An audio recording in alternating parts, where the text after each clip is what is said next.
Refresh. Okay. Still 37 down. Oh, wait. 38 downloads. Yes! Look at me go. Oh. That was just me testing it on my phone. Right, okay. Refresh it. You know what? Maybe they're just late night people. Yeah, that was me. And if you're honest, it's probably been you too. Or it will be.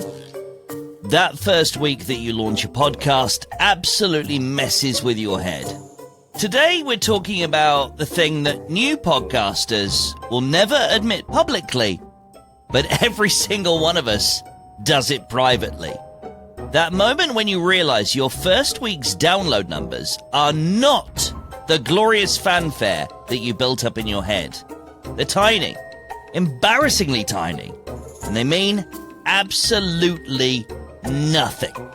I'm going to explain why your first week stats are a complete waste of your emotional energy and what you should actually be measuring if you want your podcast to grow and not die quietly like that sourdough starter kit that you purchased in 2020.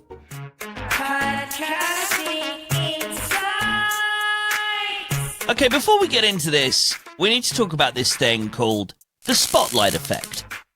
Now, psychologists define this as our tendency to overestimate how much other people are actually noticing us. I define it as the reason why 90% of new podcasters crash harder than a little trolley with a dodgy wheel. Here's how it plays out. You've been talking about your planned podcast on LinkedIn for weeks now. You've posted your mic selfies, you've shared your artwork, you've shown a blurry video teaser, and you maybe even did that "something big is coming" countdown. And your mates, they'll comment with the fire emojis and the "yay, you go" and the hand claps and all that stuff. A couple of people might DM you saying, "Oh, how exciting, I can't wait, link me when you release it." And then launch day comes, and you're expecting a massive reception. Hundreds of people pressing play the very second you post that link. But you know what comes instead? 13 downloads. And half of them are you testing it out in different apps. Or maybe preview listens from your friends and family because you couldn't wait to share it. That's the spotlight effect in action. You think everyone's going to engage, when really, most people are busy doing literally anything else, living their own lives. It's not that they don't care about you. It's that you're not actually in their spotlight right now. Here's why your first week's numbers mean absolutely nothing. Number one, first of all, the sample size is too small. You've only got 1 or 2 episodes out there. There's literally nothing to measure a trend against. Number two, launch hype is fake security. Those first listeners aren't necessarily going to be your long-term audience. In fact, in most cases, they will probably never ever listen again. Number three, the data isn't even accurate yet. Platforms can take up to 48 hours to update fully within your dashboard. And yet, I've seen brilliant podcasters quit after week 1 because they thought those numbers were their future. Here's the thing, they're not. Your first week is just noise. And it can work both ways. You can have a strong launch where you have 1,000 listeners to your trailer and maybe even your first episode. And then your true audience starts to come through and you get probably half that, if you're lucky, on your future episodes. Here's what you should measure instead.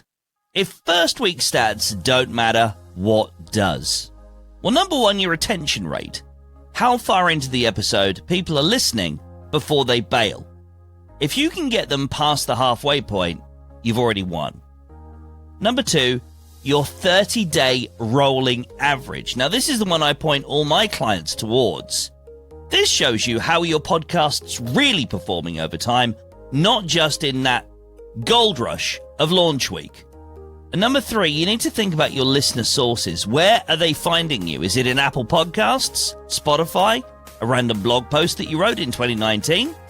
If you can figure this out, it gives you more of an idea of what marketing you're doing that's working. And number 4, the actions people are taking to engage with you. Are they signing up to your newsletter? Are they sending you DM feedback? Are they clicking on your show notes links? You are measuring all this stuff, right? These numbers actually tell you whether people give a toss about what you're doing. And if they do, that's when the growth starts happening. So here's how to fix that expectation gap. Here's how you avoid that crushing week 1 disappointment. Set realistic goals before you launch. Start building your audience before you even publish episode 1. And for the love of Greg's sausage rolls, give it 8 to 12 weeks before you start tearing your show apart. Or there's another option. Frankly, the best option. Shortcut the whole thing and get me to run a podcast improvement audit or help you launch. That way, I'll either tell you exactly what's working, what's not, and how to get the right people listening without the dashboard refresh obsession, or I'll set you up so that you're going to get exactly the results that you're wanting from the get-go. If you take one thing away from listening to today's episode, let it be this. Your first week's download numbers are as relevant to your long-term success as a free pen from a networking event is to your writing career. Stop obsessing over them. Start looking at the data that actually matters. And if you need help figuring out what that is, you know where to find me. Go to podmastery.co/contact. I hope you found this episode useful, and if you did, give it a review in your podcast listening app of choice. I love Apple Podcasts and Spotify reviews, but hey, I'll take whatever you're offering. And also, share it with somebody else that you think might find it useful for their podcasting journey towards Podmastery. Now, if you'll excuse me, I'm off to not refresh my hosting dashboard. Honest.